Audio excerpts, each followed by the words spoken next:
बाबा साहब के 133वें जन्म दिवस पर सादरा जोन में एक भव्य शोभा यात्रा निकाली गई।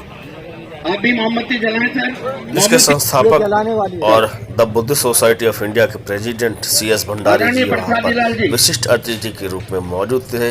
अतर सिंह जी वहां कार्य संचालन कर रहे थे और उन समय बाबा साहब के 133वीं जयंती पर लगभग 2 से 2.5 किलोमीटर लंबी भव्य शोभा यात्रा निकाली, जो कि ये जो है जोहरीपुर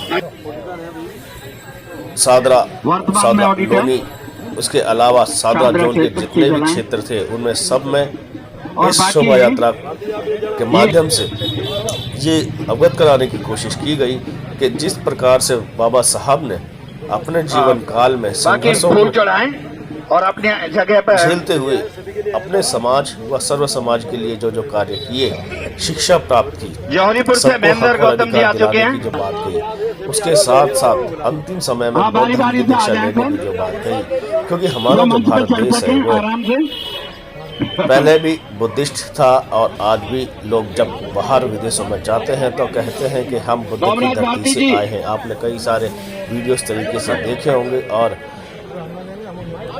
चूंकि भारत बुद्धिस्टों का देश है, the Buddhist society of India पिछले कई वर्षों से इस तरीके का कार्य करती चली आ रही है। बुद्धिस्टों को हक और अधिकार दिलाने की जो बात है वो यहाँ साफ जाहिर है। शुरुआत में बाबा साहब की प्रतिमा पर उनको आदरांजलि करते हुए उन्होंने एक शोभा यात्रा का उद्घाटन किया और साथ ही साथ फीता काट करके जो है शोभा यात्रा को आगे बढ़ाने का कार्य किया गया।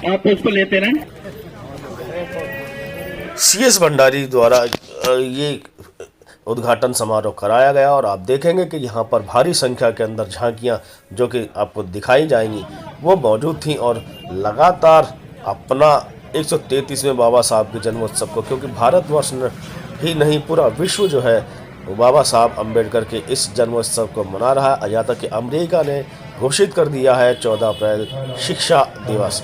अब हमें ये सोचने वाली बात है कि भारतवर्ष में जो महान विचारक, क्रांतिकारी और भारत के संविधान निर्माता कहे जाने बाबा साहब को जिस तरीके की आदरांजलि पूरा विश्व दे रहा है, तो क्या भारत का ये कर्तव्य नहीं बनता कि उनके पदचिन्हों पर चला जाए और आने वाले समय में फिर जो बाबा साहब ने कहा है उनके मार्गदर्शन के आधार पर हमें आगे बढ़ना चाहिए। The Buddhist society of India द्वारा CS भंडारी जी द्वारा यहाँ पर इस भव्य शोभा यात्रा को आप देख सकते हैं कि कितनी लंबी, कितनी चौड़ी आपको दिखाई दे रही है। 2 से 2.5 किलोमीटर और ये शोभा यात्रा रही, जो कि यहाँ से चलकर और सीधे पहुँची अम्बेडकर कॉलेज, दिल्ली यूनिवर्सिटी के ग्राउंड पर। वहाँ पर लाखों की संख्या में आपको भीड़ देखने को मिलेगी और आपने देखा होगा कि यहाँ पर महिलाएं हों, बच्चे हों, बुजुर्ग हों, युवा हों, सभी ने बढ़ चढ़कर योगदान दिया। और क्या कुछ कहना था यहाँ पर the Buddhist society of India के जो CS भंडारी जी हैं उनसे जानते हैं। और इस जो शोभा यात्रा का आयोजन करता जो अतर सिंह बौद्ध जी हैं उन्होंने क्या कुछ कहा, आइए सुनते हैं।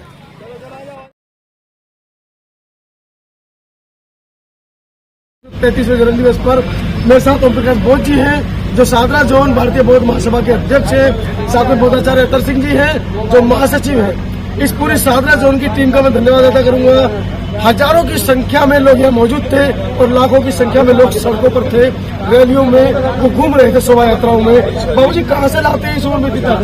हाँ, ये तो हमारे को जो ना पहले से ही है, बचपन से ही बाबा साहब के प्रति आस्था बहुत पहले से यार, भगवान बुद्ध के प्रति आज से नहीं, बहुत पहले से जब से पढ़ता था ना, मैं BA कर रहा था तभी से मुझे लगन हो गई थी कि धर्म जो है ना, धर्म बाबा साहब का सीखा था। बाबू जी सादरा क्षेत्र यूँ तो जाटों की राजधानी भी कही जाती है दिल्ली के अंदर, जैसे यूपी में आगरा को कह देते हैं, बिहारी कॉलोनी है और भी भीमनगर, बहुत सारे नगर है, सब जाटवा क्षेत्र है। तो कैसे इनको बुद्ध की तरफ प्रेरित करने में आप कामयाब होता है? कामयाब तो हम जब लगन से काम करते कामयाब तो होते रहेंगे जी।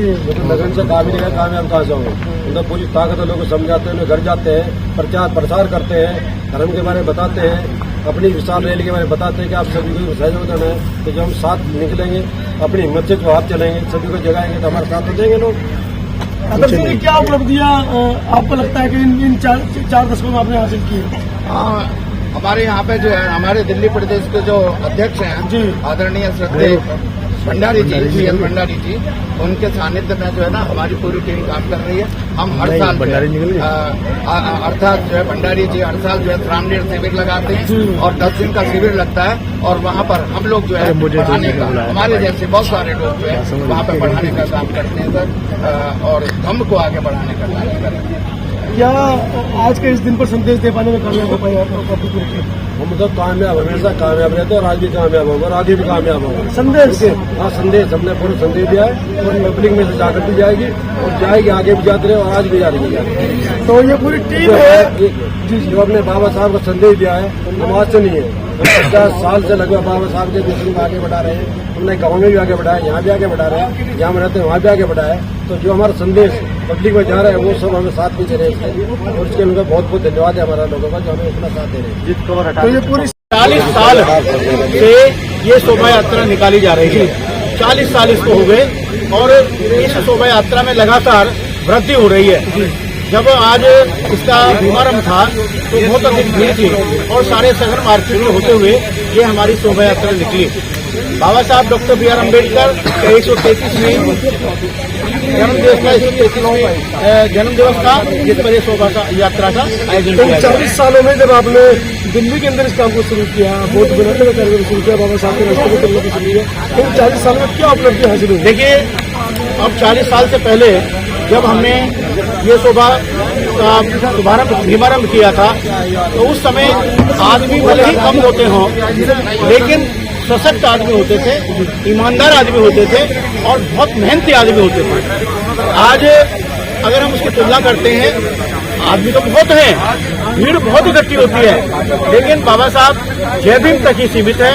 अगर जितने लोग हम सब इकट्ठे होते हैं, जितनी योजनाओं में, जितनी उसमें शोभा यात्रा में लोग इकट्ठे होते हैं, अगर इतने ही लोग बौद्ध धर्म को स्वीकार कर ले तो बाबा साहब का जो बौद्ध धर्म का स्वप्न था भारत को बौद्ध बनाने का, वो बहुत जल्दी ही पूरा हो जाएगा। क्योंकि आप एक सामाजिक लोग हैं, राजनीतिक लोग नहीं है, सारी जिंदगी आपने कई दशकों में समाज की सेवा किया सामाजिक रूप से, लेकिन इस वर्ष राजनीतिक रूप से समाज की जो कमी है वो कहीं ना कहीं खल रही है। एक राजनीतिक बयान क्या देना चाहेंगे अगले ही महीने ऐतिहासिक चुनाव पर? देखिए, पहली बात तो ये है कि राजनीति हमारा उद्देश्य नहीं है, लेकिन बाबा साहब ने कहा बिना राजनीति के आपको अधिकार नहीं है। राजनीति हमारा उद्देश्य नहीं है। जो बुद्धिस्ट सोसाइटी ऑफ इंडिया है, भारतीय बौद्ध महासभा, क्योंकि उसमें हर व्यक्ति सदस्य है, चाहे तो कोई किसी भी पार्टी का हो, सब व्यक्ति सदस्य है और बाबा साहब का अनुयायी है। तो हम राजनीतिक पार्टी को तो नहीं कह सकते, लेकिन आज उद्देश्य हम एक बात जरूर संकेत करते हैं और हमें कहना बहुत आवश्यक है, क्योंकि आज जो लड़ाई है वो अम्बेडकरवाद और मनुवाद की लड़ाई है। आपको पता है कि अम्बेडकरवाद समानता है, स्वतंत्रता है, बंधुत्व है और भ्रातृत्व भाव की भावना है, लेकिन जो ब्राह्मणवाद है, ब्राह्मण व्यवस्था है, वो आप सबको जानते ही हैं कि वो जातिवाद और वर्ण व्यवस्था से ओतप्रोत है। अगर 10 साल पहले जो सरकार बनी और ये 20 साल पहले बन जाती, हम कल्पना कर सकते हैं तो भारत के दलितों की, शूद्रों की, अल्पसंख्यकों की जो स्थिति है वो कोई दूसरी ही होती है। और हमें ये बहुत कहते हुए हमें दुख भी नहीं हो रहा और हम कहना भी चाहते हैं कि अवश्य जो हमारे मूंछ रखने पर हमारे लोग को मार दिया जाता है, हमारे लोग को जूतों में पानी पिलाया जाता है, गंजा किया जाता है, तो ऐसी पेशाब पिलाया जाता है, ऐसी व्यवस्था को हमें बदलना बहुत आवश्यक है। और जब तक हम इस व्यवस्था को नहीं बदलेंगे तब तक हमारा उद्देश्य पूरा नहीं होगा। बाबा साहब ने वही कहा था कि मैं भारत को बौद्ध में बनाऊंगा, और भारत बौद्ध में जब बनेगा जब हम अपने इतिहास को पढ़ें, अपने इतिहास के बारे में जानकारी करें। तो हमें सबसे पहले यही देखना है कि पार्टियां, अभी हम अपनी बात करते हैं कि पार्टियों के जो भी नेता हैं वो मानसिक गुलाम होते हैं पार्टियों के, अपनी बात नहीं रख सकते। जैसा कि बहुत सारे एग्जाम्पल हैं, उदाहरण के राज्यपाल गौतम जी को रिजाइन देना पड़ा था और अब राजकुमार आनंद जी को रिजाइन देना पड़ा। मैं तो उसी पार्टी में है तो हमें पार्टी नहीं, राज्यपाल को उन्होंने पार्टी छोड़ दी है, राजकुमार आनंद जी ने पार्टी भी छोड़ दी है, त्यागपत्र भी दे दिया है। लेकिन जब हमने उनके विचार सुन रहे थे तो एक ही बात सामने आया, उन्होंने एक शब्द में सारी हिस्ट्री समाप्त कर दी। उन्होंने कहा कि सब जगह मनुवाद है। तो ये बाबा साहब जो पार्टी बाबा साहब का फोटो लगाकर घूमती है, शहीद भगत सिंह का फोटो लगाकर घूमती है, ये केवल दिखावा है और छलावा है। हमें इससे बिल्कुल सचेत रहना है। अगर हम इसी बह गए विचारधारा में कि भाई हमें बाबा साहब का फोटो लगा मिल रहा है, तो हमें फिर वही देखना पड़ेगा और वही खाना पड़ेगा। तो हमें दिखाई देता है सामने हमारा टारगेट, तो हमें ऐसे व्यवस्था लानी है, ऐसी संस्था को, हमें ऐसे व्यक्ति को आगे लाना है जो हमारे जो शूद्र हैं, दलित हैं, एससी हैं, एसटी हैं, ओबीसी हैं, उनके अधिकारों को सुरक्षित रख सकें। Thank you.